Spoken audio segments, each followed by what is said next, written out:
Every time your dog walks into a room, a conversation is already underway. Before a sound is made, before any contact happens, before your dog has even crossed the threshold fully, something is being communicated.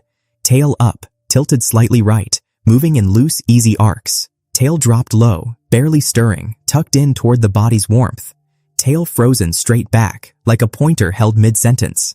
It's happening constantly, in homes everywhere, this running commentary that most of us absorb without ever actually hearing. And here's what's remarkable about that.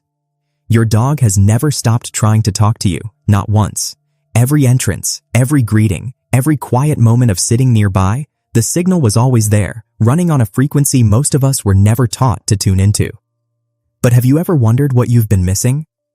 Because once you understand what tail position is actually encoding, not just mood, but trust levels, social intention, emotional state, you will start to feel, for the first time, like you're finally fluent in something your dog has been saying all along.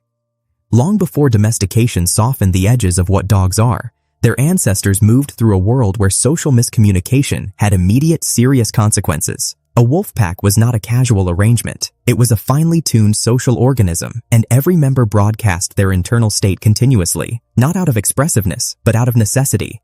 Tail carriage was part of that broadcast. High and rigid communicated one thing to every set of eyes in the pack. Low and fluid communicated another. Frozen and lateral said something different still. These weren't decorative signals, they were data, processed in real time by animals whose survival depended on reading each other correctly across distances, in low light, in moments where there wasn't time for anything slower. That instinctual transmission system didn't get edited out when wolves became dogs and dogs became ours. It compressed, it adapted, it redirected, but the underlying code is still running. What changed is the audience. The pack your dog is broadcasting to now is smaller, more permanent, and the most important member of it, the one whose response matters more than any other, is you. If your dog approaches you with their tail swinging in long, unhurried arcs held somewhere around mid-height or below, here's what's actually being transmitted. This is not the frantic, full-body excitement wag of a dog who can barely contain themselves. This is something quieter and, in many ways, deeper. This is your dog in a state of warm, settled connection, present, relaxed, genuinely glad in a way that doesn't need to perform itself. Behaviorally, a wide low wag is associated with approach and openness. Your dog is not bouncing off the walls. They are simply, completely, at ease with you.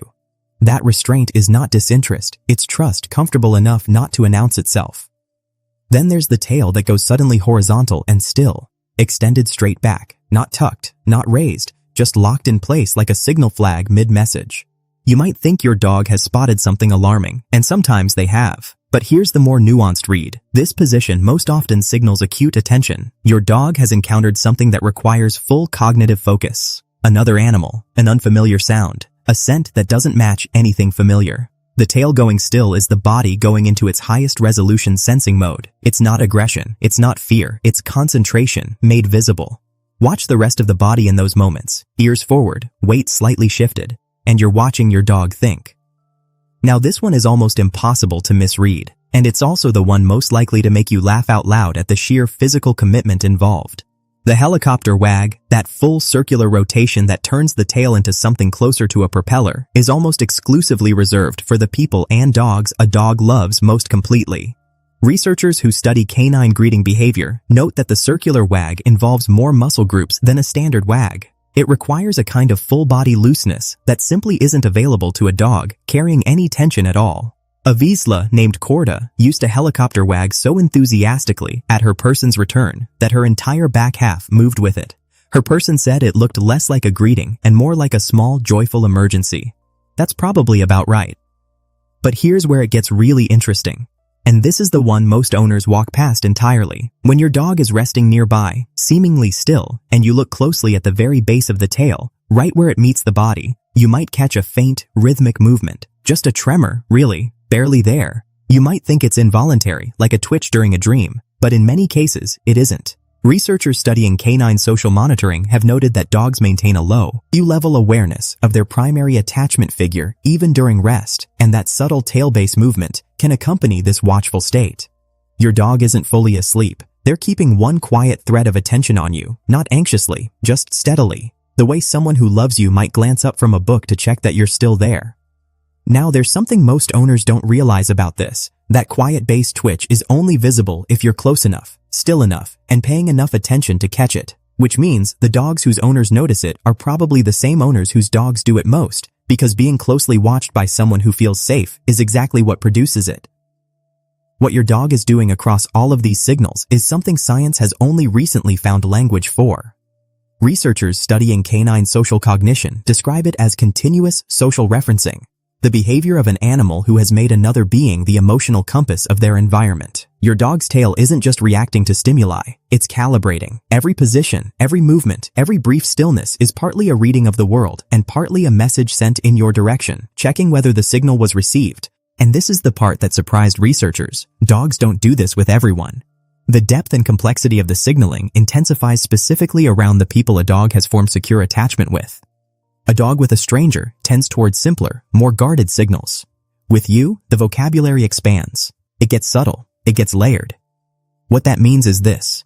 The more nuanced your dog's tail language seems, the more variations you notice, the more micro-signals that appear, the more deeply your dog trusts you as an audience. You didn't just earn their company, you earned their full, unguarded vocabulary.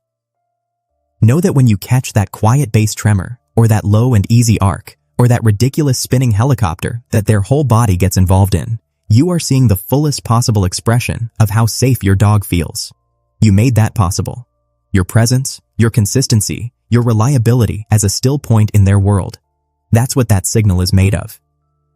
The next time you notice any of it, let yourself receive it for what it is, not background noise, a direct address. And here's something fascinating. The benefits move in both directions. It turns out that reading your dog's tail language isn't just useful for your dog. Research on human-animal interaction consistently shows that people who learn to accurately interpret canine body signals experience measurable reductions in stress response during those interactions. Cortisol levels, the body's primary stress marker, drop during attentive, positive engagement with a dog. What that means practically is that the act of slowing down enough to watch your dog, to notice the subtlety of a low wag versus a helicopter versus a quiet tremor, actually puts your own nervous system into a calmer state. You and your dog are, in a very real neurological sense, co-regulating. Researchers who study the hum-on-canine bond sometimes describe this as a co-evolved feedback loop. Two species who spent thousands of years learning to read each other so well that simply paying attention to one another produces calm in both. You are each other's signal. You are each other's stillness. So what is your dog really telling you through every arc, stillness, and quiet tremor of their tail? They are telling you the truth. The unfiltered, unperformed, moment-by-moment truth of how they feel and who they trust. They are saying, this space is safe, this moment is good, and you are the reason I know that. They are telling you, in the oldest, quietest language they have, that they choose you. Not just when the helicopter wag takes over their entire back half. In the low arc, in the horizontal freeze, in the barely there tremble you almost didn't notice from across the room. After a long day, when you walk through the door and your dog's tail begins its greeting before you've even spoken, that's not reflex. That's devotion, expressed in the only language that was there before words were ever part of the picture.